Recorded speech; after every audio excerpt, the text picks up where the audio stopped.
د خپل ذکر د خپلې ښځې په خوله کې ورکول څه حکم لري؟ قاري صاحب خفه نشي، د دین په مسایلو کې شرم نه ده پکار. ډېر ښه، بېشکه د دې شیانو په پوښتنه کې شرم نه دی پکار.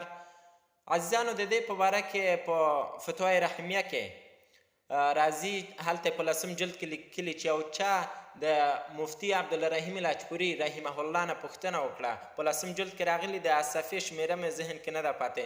پوښتنه وکړه، د دې جواب یې داسې ورکړی دی چې ګورئ د دې شیانو په مسایلو کې، یا الله توفیق راکړي، د دې شیانو په باره کې کله چې پوښتنه کوئ له چا نه شرم حیا مه کوئ، او که شرم حیا مو کړه ګورئ د همدغه مرداریانو کې به اخته یئ، لکه څرنګه چې نن نو سبا ډېر کسان اخته دي.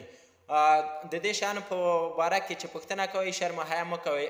او جواب یې دلته ورته لیکلی چې د خپل ذکر د ښځې په خوله کې ورکول یا د هغه د فرج هغه سټل دا ډېر یو سخته ګناه لري او سخت مکروه عمل ده. او لیکلي دي که ته غواړې خپل خواهش پوره کړې نو د په ښه طریقه په خوږو خوږو خبرو د جمع په طریقه یې تو خپل خواهش پوره کړه، خپل شهوت پوره کړه کله چې په تا باندې ډېر راغلبه شو. او دا یې هم لیکلي، ګوره ته په دې خوله باندې هلته سبحان الله وایې، الحمدلله وایې، لا اله الا الله وایې، د ټولو نه مهمتره د الله سبحانه وتعالی پاک کلام تلاوتوي، نو دا خوله په داسې خصیص عمل کې په کارول نه دي پکار. او د دې ترڅنګ زه تاسو ته وایم عزیزانو، ګورئ دا خوله الله سبحانه وتعالی د مور په خېټه کې چې وینه مرداره ده له وینې نه وساتله، تا ته